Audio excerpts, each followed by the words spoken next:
Hey everyone, welcome to Canvas and Crest. In today's video, we'll be talking about Parian porcelains, what it is, what it looks like, how it was made, its history, and comparing it to bonded or cold cast marble. Stay tuned. So Parian porcelain, what is it first of all? It's a type of bisque porcelain that originated in the Victorian era in Great Britain. It was created around 1840 and the name Parian along with it by the Mintons Company. It goes by other names produced by other manufacturers such as Copeland, Belleek, Wedgwood, and in that case it could be called something like statuary porcelain. Bisque porcelain essentially means that the porcelain is not glazed, and this is nothing new. Bisque porcelain existed in previous centuries, for instance in France, made by the Sèvres manufactory. But the key difference was that earlier bisque porcelains had more of an opaque, sort of white uniform finish, whereas the new Parian porcelain was a self-vitrifying bisque porcelain. Because it contained feldspar, high quantity of feldspar, high percentage, it ended up creating sort of a glassy final finish on the final product without having a glaze, and this resembled marble, hence the name Parian. Parian refers to the island of Paros in Greece, where the world's finest marble for classical sculpture was believed to have originated. Therefore, by calling their product Parian, Mintons wanted to create an association with authentic marble, however, in this case, now affordable for the growing upper middle class. So Parian was particularly popular amongst middle classes because they wanted to emulate the landed gentry or the upper classes in terms of collecting and displaying art within their homes.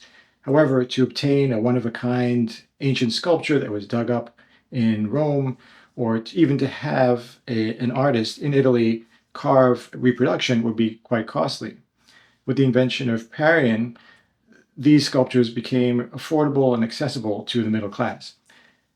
Parian was a pourable kind of porcelain. It was a liquefied form that could be poured into molds, cast that way, and fired, and therefore mass-produced. This is not to say that Parian was cheap. It was just less expensive than carved marble. Coinciding with the popularity of Parian and the invention of Parian was the development of the reducing machine, which enabled artists to take original sculptures from the classical world or 18th and 17th century, let's say, and reproduce them exactly at a smaller scale. This was also conducive to the middle class, as they did not own 12-room country manors, and so a smaller scale Parian like this was also of the right size for display in middle-class houses. So the contemporary equivalent in the 21st century is the bonded or cast marble, and these are now intended for the same demographic as the Parian, middle class, upper middle class. Bonded marbles are made from marble dust, usually a high percentage, a majority of marble dust, mixed with a resin or polymer, some kind of binder, some kind of liquid in which the marble powder, marble dust is suspended. This is also poured into molds similar to the Parian and cast this way to create reproductions of original sculpture. The bonded marble has replaced the Parian for a variety of reasons. One, it's more durable.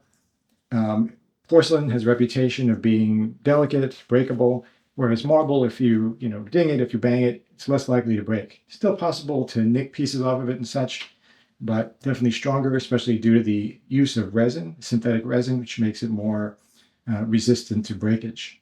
You can also owe the popularity of bonded marble to the fact that it contains a lot of marble in it, more a sense of luxury because it's actual marble. And if you hold it up to the light, in a certain light, you can see usually the sparkling effects of the marble flecks within the piece. More expensive pieces with more marble and less resin tend to have more of that reflectivity. When you go toward a more affordable, less expensive one with more of the acrylic in it or more of the resin in it, you may see less of that sparkle. So I would say if you're going for a bonded marble, look for that sparkle as an appealing value proposition that it offers. But again, the bonded marble is popular these days because of that affiliation with actual marble, whereas porcelain, like a Parian, even if it resembles marble, is not marble. It does not contain marble in itself. The addition of marble to the piece also gives it considerable weight. I would say this is much heavier than the Parian porcelain.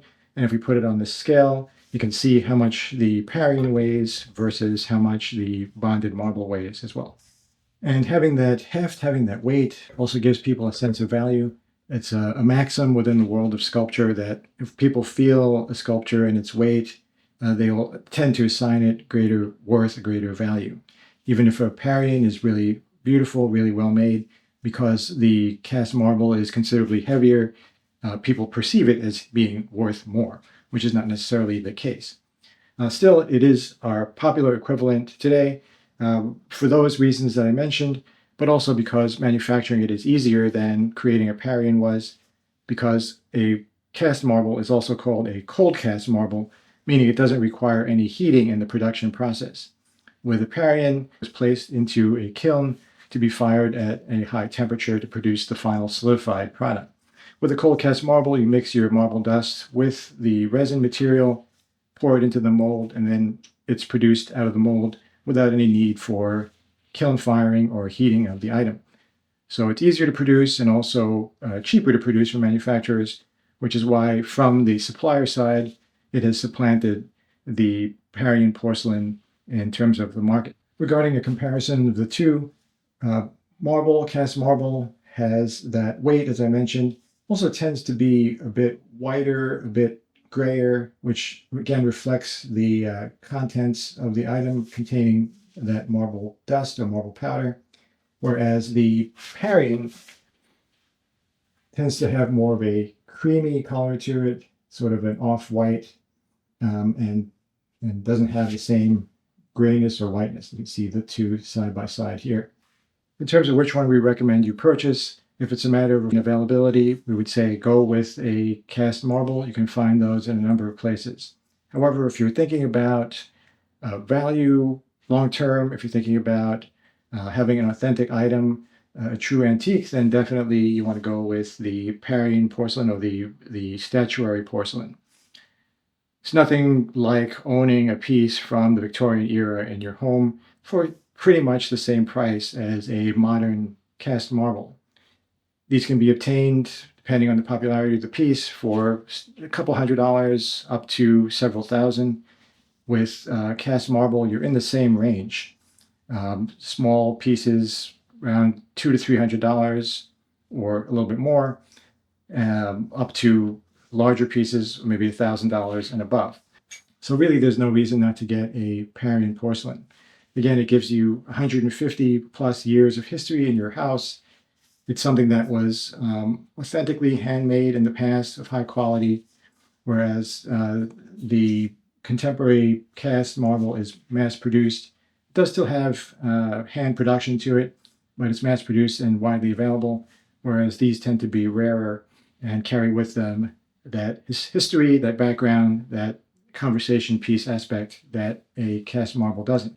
In terms of resale value, Parians will also net you more of a return overall, again, because they're antiques, because they have that history, and if they're rare, particularly be a high value item, whereas cast marbles tend to sell even lower perhaps than the price of purchase, given that in the antique world, they are not valued the same way. So that's our sort of primer on Parian versus cast marble. Hope you found that useful. If you did, like the video and follow us at Canvas and Crest, where we provide information on antiques, art, and neoclassical style. Thanks for viewing.